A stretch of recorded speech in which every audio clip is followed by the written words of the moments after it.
কোনো পরিবর্তন হবে না বাংলাদেশে পিটানি ছাড়া, সেটা জুলাই আগস্ট প্রমাণ করছে। কারণ হাসিনাকে পিটায়া আদানাংটা করে দেশ ছাড়া করতে হয়েছে। এটাই বাংলাদেশ। এখানে ভদ্রতার ন্যূনতম কোনো ইয়ে নাই, কোনো সিম্প্যাথি নাই। রিকমেন্ডেশন চাইবেন না, মতামত চাইবেন না, ওগুলো আপনার গ্যারেজে আছে। পিয়ন পাঠায়া রিকমেন্ডেশনের কাগজগুলো বাইর করে নিয়ে আসেন। বাধ্য করবেন না। বৈষম্য বিরোধী ছাত্র আন্দোলন, রাজনৈতিক দল, নাগরিক কমিটি সবাই মিলে আপনাদেরকে রাস্তায় বেধরম পিটাইতে বাধ্য করবেন না। আমরা টায়ার্ড হয়ে গেছি, আপনাদেরকে বলতে বলতে টায়ার্ড হয়ে গেছি। এই ডিজি রেলকে রাস্তায় দাঁড় করায় 24 ঘন্টা পিটান, দেখেন ডিজি রেল পরিবর্তন হয়ে যায় কিনা। সিম্পলি পিটান রাস্তায়, ওইটাই দরকার। আমাদেরকে ফাইল দেখায় আমলারা, এবং শুরু থেকে শুরু করে আবার শেষ থেকে শুরু করে। এরা এখান থেকে এখানে যাবে, এখান থেকে এখানে যাবে। শুরু করেন, প্রজেক্ট বানান, পরামর্শ দেন, মিটিং কল করি, পিডি বানাই, 10টা অ্যাপয়েন্টমেন্ট দেই, কিছু বাজেট হোক, লুটপাট শেষে বলবে যে না এই প্রজেক্ট তো চলমান না, 700 কোটি টাকা পানিতে চলে গেল। এই হচ্ছে বাংলাদেশ। এই মানুষগুলা দিন রাত রিসার্চ করে রাষ্ট্রকে বলে দিচ্ছে এইটা করেন, এইটা করেন, এইটা করেন। বুয়েট বলে দিয়েছে রাষ্ট্রের সবচেয়ে অ্যাক্সিডেন্ট প্রবণ এলাকাগুলো কোনটা, বাঘগুলো কোনটা। 19টা 23টা জেলায় জেলায় বাঘ আইডেন্টিফাই করে দিয়েছে। সিম্পল জিনিস দরকার ছিল, একটা স্পিড ব্রেকার বসায় দেন। একটা স্পিড ব্রেকার বসাইতে কতক্ষণ লাগে, কয় টাকা লাগে? 1 ঘন্টার কাজ। ভলান্টিয়ার দিয়ে করতে পারবেন। যদি রাষ্ট্রের টাকা না থাকে, আপনি শুধু বলেন যে এইখানে 10টা ইট কে দেবে, 1 বস্তা সিমেন্ট কে দেবে। এই রাষ্ট্র গরিব হয়ে গেছে, অতএব এই রাষ্ট্রের একটা স্পিড ব্রেকার করতে হবে আপনার আমার জীবনের সাথে। দেখেন মানুষ করে কিনা। এই ভঙ্গুর রাষ্ট্রে মানুষ নিজের গতর খাইটা হাজার হাজার মাইল খাল খনন করছে 70-এর দশকে, জিয়ার সময় এই রাষ্ট্রে করেছে। তাহলে এই রাষ্ট্রে উদ্যোগ নিলে যে হয়, করা যায়, এর হাজারটা প্রমাণ আছে। এই রাষ্ট্র চেষ্টা করলে যে পারে। ফাজুল কবির সাথে, কবিরের ব্যাপারে আপনার মুক্তি ভাই বলেছেন, আমিও তার সাথে অনেক বিষয়ে কথা বলেছি। খুবই সিনসিয়ার মানুষ, ভেরি কম্পিটেন্ট এবং ভেরি সিনসিয়ার লোক। যে কজন উপদেষ্টা দিন রাত 12টা 1টা 2টা 3টা পর্যন্ত রাত জেগে সচিবালয়ে কাজ করেন, he is one of them. কিন্তু এই বাটপার আমলাদের কারণে সে কোনো কাজ করতে পারছে না। সব আমলা মিটিং এ বলে যায় ওনাকে, স্যার এটা করে দেবো, কালকের মধ্যে করবো, পরশুদিন করবো, পরে বলে, পরে করে না। তাহলে আমলাদের একটা ক্লিনজিং দরকার। জুলাই আগস্টে যেভাবে আওয়ামী পলিটিশিয়ানদের একটা ক্লিনজিং হয়েছে, ওদেরকে পরিষ্কার পরিচ্ছন্ন করতে হয়েছে পিটায়া পাটায়া, আমলাদেরকেও একটা পরিষ্কার পরিচ্ছন্নতার অভিযান দরকার। সারা দেশের রাষ্ট্র জনতা মিলে এটা করতে হবে, যদি তারা এই ওয়ার্নিং গুলো ফলো না করে। আমরা বলছি আমলাদেরকে, যে যে ডিপার্টমেন্টে আছেন সড়ক রিলেটেড, দয়া করে ব্যবস্থা নেন। রিকমেন্ডেশন চাইবেন না, মতামত চাইবেন না, ওগুলো আপনার গ্যারেজে আছে। পিয়ন পাঠায়া রিকমেন্ডেশনের কাগজগুলো বাইর করে নিয়ে আসেন। আমরা টায়ার্ড হয়ে গেছি, আপনাদেরকে বলতে বলতে টায়ার্ড হয়ে গেছি। Everybody is sick and tired for last 53 years. আর কত আপনাদেরকে বললে আপনারা কত শুনবেন? আর কত পথ হাঁটলে পরে আপনি আমাকে প্রতীক মনে করবেন? আর কত? It must come to an end. আপনার ন্যূনতম, আমার 1.5 লক্ষ মানুষ মারা গেছে 11 বছরে। কত লক্ষ মানুষ প্রতিবন্ধী হয়ে গেছে।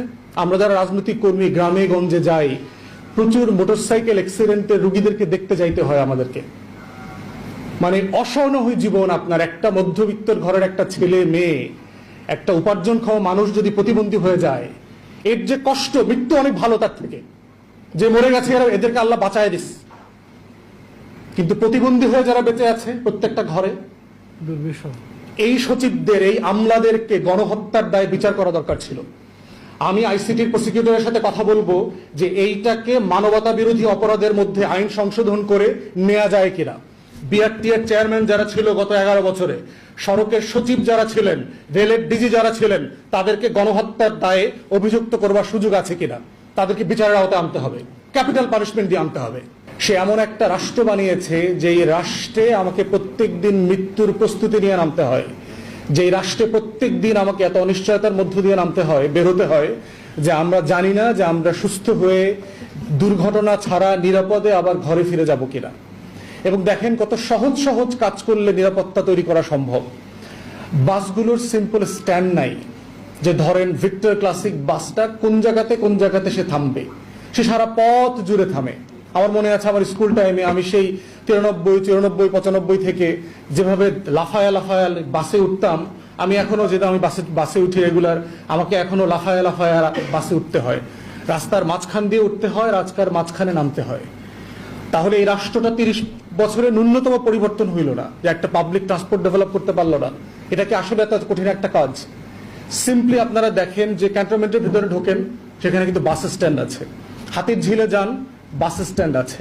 এয়ারপোর্ট রোডে যান, দেখবেন মিলিটারি এলাকাগুলোতে বড় বড় বাস স্ট্যান্ড করে দিয়েছে। সেখানে টিকিট কাউন্টার আছে, লাইন ধরে টিকিট কাটে, রোদে বৃষ্টিতে সেখানে দাঁড়ানো যায়। তাহলে রাষ্ট্র চেষ্টা করলে যে পারে, এটা তো এক্সাম্পল আমাদের এই ভঙ্গুর রাষ্ট্রেই আছে। তাহলে বাকিগুলো তো হচ্ছে না কেন? আমরা গণ অভ্যুত্থানের পরবর্তীতে দেখলাম রাস্তায় কালো ধোঁয়া কমে গেছে, রাস্তায় অবৈধ গাড়ি কমে গেছে। যে সকল ড্রাইভারের লাইসেন্স ছিল না তারা গাড়িতে নামে নাই। তাহলে কনসাসলি নামে নাই। সে জানে যে এই বাসটা নামানো যাবে না, বাসের মালিক জানে যে আমার এই মুড়ির টিনটা রাস্তায় নামানোর মতো না, অতএব এই যে মুড়ির টিনটাকে যে রিপ্লেস করা যাবে, এটা তো এই ভঙ্গুর রাষ্ট্র এর আগে করেছে। আমরা তো ভলভো বাস দেখেছি, জাপান থেকে আনা 50টা গাড়ি তো ঢাকার রাস্তায় চলেছে। তাহলে রাষ্ট্র চাইলে তো এটা পারে, পারার এক্সাম্পল আছে, তো রাষ্ট্র চেষ্টা করছে না কেন? তৃতীয়ত দেখেন, সিম্পল জিনিস যেটা করলে আপনার নিরাপত্তা কমে যাবে, যে পরিবহন শ্রমিকদেরকে কাজের নিরাপত্তার মধ্যে নিয়ে আসা। তাদের চাকরিটাকে অনিরাপদ রেখে পরিবহন মালিকরা এবং রাজনীতিবিদরা তাদেরকে দিয়ে গুন্ডামি করায়। আপনি তাদের সিম্পলি এমপ্লয়মেন্ট কন্ট্রাক্ট দিয়ে দেন, বাস গেট বন্ধ হয়ে যাবে, কোনো যাত্রীকে ডাক্কা ডাক্কা নাম্মা নাম্মা আইসা আইসা আসেন বসেন হকারের মতো ফেরিওয়ালার মতো ডাকতে হবে না। আপনার 20,000 টাকা বেতন মাসে, যাত্রী উঠলেও বেতন পাবেন, যাত্রী না উঠলেও বেতন পাবেন, দরজা খোলা থাকলেও বেতন পাবেন, দরজা বন্ধ থাকলেও বেতন পাবেন। আপনার 8 ঘন্টার শিফট, কাজ শেষ করে বাড়ি চলে যাবেন। এই এক্সাম্পল নাই? আছে তো। আমাদের এই ভঙ্গুর রাষ্ট্রেই তো এসি বাস আছে। আপনি এই যে রামপুরা শাহজাদপুরের রোডে দেখেন গ্রিন ঢাকা বাস আছে। গুলশান দেখেন, ঢাকা এই যে গুলশানে যে চক্কর দেয় বাস আছে, দেখেন গ্রিন ঢাকার বাস আছে, ঢাকা চাকার বাস আছে। তাহলে আপনি লাইন ধরে কাটতেছেন, স্টাফ টিকিটটা দেখে দরজা বন্ধ করে দিচ্ছে, তাকে ডাক্কা ডাক্কা শূন্য শূন্য ঠেল্লা ঠেল্লা উঠাইতে হয় না। তাহলে এই ভঙ্গুর রাষ্ট্রই তো এগুলো করতে পারছে, তাহলে আমরা বাকি রাস্তায় কেন করতে পারছি না? কারণ আমি চাই না। যে রাষ্ট্রটা আসলে আমরা কেন বানিয়েছিলাম যে আমাদের একটা আকাঙ্ক্ষা ছিল যে আমরা একটা রিপাবলিক করব। রিপাবলিক মানে হচ্ছে গরিব মানুষের রাষ্ট্র হবে, প্রজাদের রাষ্ট্র হবে, জনগণতন্ত্র, সাধারণ মানুষের রাষ্ট্র হবে, রাজপরিবারের রাষ্ট্র হবে না, রাজা বাদশাদের সাম্রাজ্যদের ক্লেপ্টোক্র্যাট আর অলিগার্কদের রাষ্ট্র হবে না, সাধারণ খেটে খাওয়া মানুষের রাষ্ট্র হবে। এটার মানে হচ্ছে রিপাবলিক, পাবলিক, যেটা আম জনতার রাষ্ট্র হবে। এই জন্য আমরা রাষ্ট্র বানিয়েছিলাম। এবং আমরা সেদিন বলেছিলাম আমাদের স্বাধীনতার আকাঙ্ক্ষা পত্রে যে এই রাষ্ট্রটা কিসের ভিত্তিতে পরিচালিত হবে, সেটা সাম্য, মানবিক মর্যাদা এবং সামাজিক সুবিচার। আজকের যে বিষয়টা নিয়ে আমাদের মোজাম্মেল ভাই এবং মুক্তি ভাই কথা বললেন, রুবায়েত ফেরদৌস ভাই আরেক নামে আমরা চিনি আর কি, আপনারা হয়তো অনেকে চেনেন না, আমরা মুক্তি ভাই নামে চিনি আর কি। তো এই বিষয়টাতে যদি দেখেন, এর প্রত্যেকটা জায়গায় আমাদের স্বাধীনতার যে আকাঙ্ক্ষা পত্র ছিল, ঘোষণাপত্র ছিল, তার প্রত্যেকটা জায়গার খেলাফ হয়েছে। সাম্যের কথা চিন্তা করেন, যেই মানুষগুলোর মোটরসাইকেল অ্যাক্সিডেন্ট সবচেয়ে বেশি হয় বাংলাদেশে জানেন, প্রতি মাসে মানে 7 থেকে 8,000 মানুষ মারা যায় মোটরসাইকেল অ্যাক্সিডেন্ট, লার্জলি আমাদের অ্যাক্সিডেন্টে। কোন মানুষটা মোটরসাইকেল কেনেন? যিনি একটা গাড়ি কিনতে পারেন তিনি কি আসলে একটা মোটরসাইকেল কেনেন? যিনি আসলে শহরে কম দূরত্বে থাকেন, বাসে অথবা রিক্সায় চড়তে পারেন, তিনি কি মোটরসাইকেল কেনেন? মোটরসাইকেলটা কেনে কে? দেখবেন যিনি প্রান্তিক জনগোষ্ঠী, মধ্যবিত্তের একটা অংশ, যার বাস অথবা প্রতিদিন রিক্সা অ্যাফোর্ড করবার মতো তৌফিক নাই, আবার তাকে জ্যামে আটকে থেকে লম্বা পথ পাড়ি দেবার সুযোগও তার হয় না, তাকে মোটরসাইকেল কিনতে হয়। তাহলে সে বিভিন্ন ডেফিনেশনে আমার সমাজের একটা প্রান্তিক জনগোষ্ঠী, এবং যারা অন্য কোনো অ্যাফোর্ডেবল ট্রান্সপোর্ট ম্যানেজ করতে পারছেন না।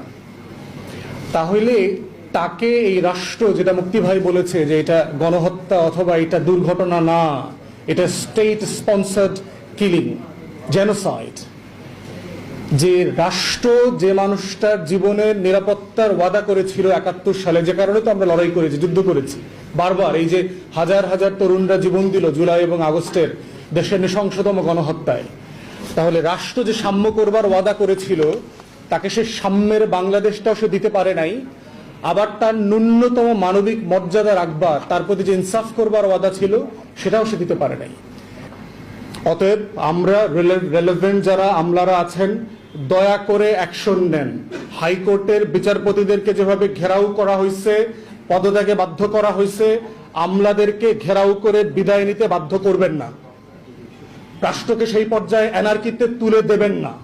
এর পুরো দায় কিন্তু আপনাদের থাকবে।